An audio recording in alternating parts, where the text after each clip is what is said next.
Normalmente, a obesidade, quando ela é retratada ou quando se fala sobre ela, obesidade ou sobrepeso, as pessoas costumam, pessoas especialistas, a olhar só para o viés estético, só para a questão da aparência. Eu li o seu livro e uma das coisas que me surpreendeu foi entender que o espelho, a imagem, ele faz parte de um contexto muito maior do que só a aparência. É isso mesmo, É isso doutor? mesmo. Hoje tem um conceito de mindfulness, que a mãe da mindfulness é a doutora Ellen Langer, da Universidade de Harvard, mostrando que essa atenção plena em alguma coisa faz toda a diferença. Eu comecei a minha carreira médica como psiquiatra. Eu me lembro que eu estava indo para a faculdade de medicina e tinha um professor meu de neurofisiologia que estava no ponto do ônibus. Eu parei o carro, falei, você quer carona? Ele entrou. Eu falei, mas você não tem carro? Ele falou, claro que tem, mas eu não dirijo. Eu não consigo aprender a dirigir. E ele era um psiquiatra famoso e diretor de um hospital com 240 mulheres loucas. Aí eu falei, quer fazer uma troca comigo? Ele falou, o quê? Eu te ensino a dirigir, você me ensina a psiquiatria. Ele falou, topo. Então eu ensinei ele a dirigir e ele me levou por debaixo das asas dele para esse hospital. E eu tive a oportunidade de trabalhar lá quase 3 anos, ainda acadêmico, com 240 mulheres loucas. E isso fez toda a diferença. Vou dar um exemplo. Eu tinha 10 pacientes lá que não conseguiam dormir. Nada, não conseguia dormir, não conseguia dormir. Toda terça-feira, às 18 horas, eu tinha uma reunião com essas 10 mulheres. E eu disse para elas que eu consegui um remédio dos Estados Unidos, que não tinha quem não dormisse. E eu preparei elas para receber esse remédio. Quando chegou o dia, eu avisei para elas que, infelizmente, o remédio não chegou, que nós tínhamos que esperar mais um mês. Aí esperamos mais um mês. E finalmente chegou a data. E eu dei para elas Reativan, que era um remédio que a gente usava para ficar acordado para estudar para o vestibular. E todas dormiram muito bem. Olha isso, No dia seguinte, a mulher chegava e dizia, nunca dormi tão bem na minha vida. Por quê? Porque eu fiz toda a preparação psicológica de quase 3 meses de que ia vir uma droga dos Estados Unidos, entendeu? Imbatível, e essa droga não chegou, elas ficaram frustradas, esperou mais um mês e finalmente chegou o dia. E para provar a força da mente, eu dei para elas Reativan, que era um remédio que faz ficar acordado. E elas dormiram. E elas dormiram. Então, esse conceito aí eu levei para a vida. Isso me ajudou muito. Então, por exemplo, a pessoa para emagrecer, começa tudo aqui.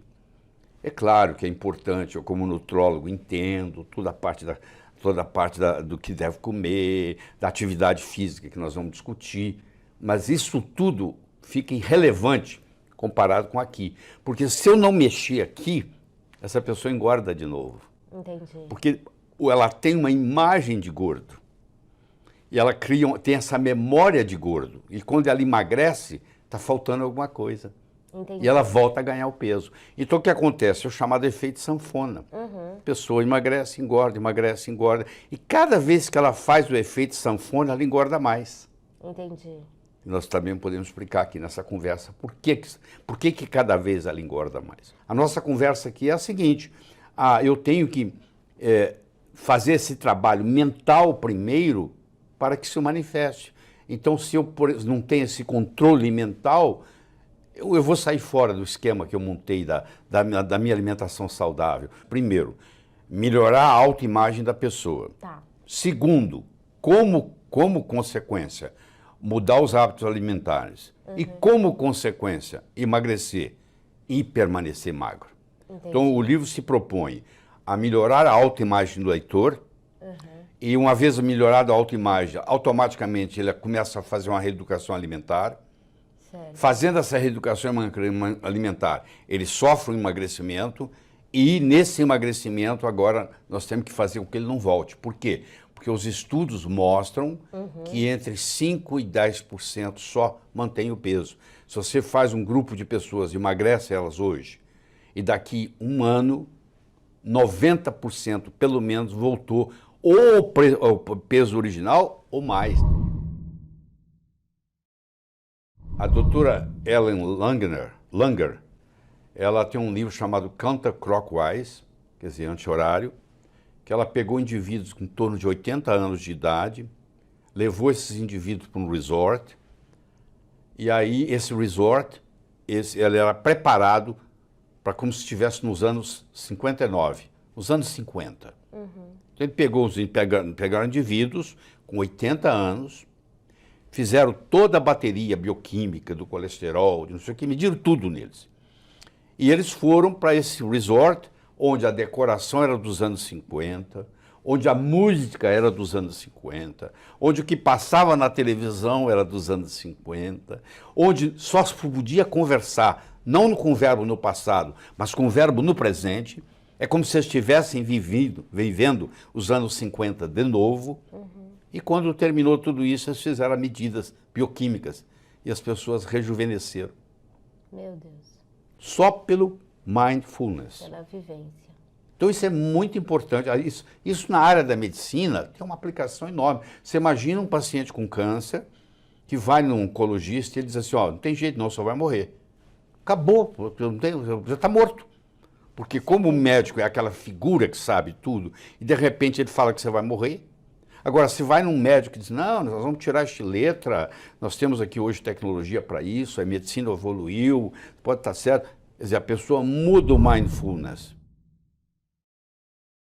O desconhecimento, né, faz com que as pessoas se afastem, obviamente, do conhecimento, né? E muitas pessoas com quem eu converso, ou até que escrevem pra gente, não sei se essa é a dúvida de quem tá agora acompanhando aqui o nosso bate-papo, é o seguinte, tá, técnicas cerebrais, mindfulness, né, reprogramação do cérebro e tal, tudo isso exige muito tempo, exige muita dedicação. A gente está falando de técnicas de 15 segundos por dia, né? 15 segundos, a técnica de 15 segundos por dia. Tem uma técnica que eu descrevo no livro, que é a chamada técnica da tensão estrutural. Certo. Você imagina que eu tenho esse elástico aqui, ó. O elástico eu ponho tensão nele. Certo. Tensão busca resolução. Quando eu coloco tensão numa estrutura, a tendência é resolução. Se eu consigo fazer isso no cérebro linguisticamente, aqui estou eu magro, aqui estou eu gordo. Certo. Eu não preciso gostar, mas eu preciso me olhar no espelho e falar, esse sou eu. Eu não vou encolher a barriga, não vou nada. Eu vou aceitar a minha realidade. Não gosto dela, mas está ali. Eu vou olhar ela. E como é que eu quero ser? Bom, eu pego um retrato meu de quando eu era novo, jovem, magro, que algum dia você já foi magro, e eu crio uma imagem de magreza. Uhum. Então, eu tenho que fazer a imagem, a visão, ser mais forte do que a realidade, porque isso vai para lá, ó. Cria essa tensão. Cria essa tensão. Por isso que pensamento positivo não funciona. Aqui, ó, eu sou magro, eu sou magro, eu sou magro. Não tem tensão nenhuma. Eu tenho que me aceitar, ver como que eu sou, gordo, me imaginar magro, fazer essa imagem aqui de gordo em preto e branco, fazer essa imagem de magro em colorido, colocar essa imagem de preto e branco pequena, essa imagem de magro grande, aí eu crio uma tensão, onde eu faço essa imagem aqui de magro ser mais forte do que essa imagem de gordo. E aí eu mudo a minha estrutura psicológica.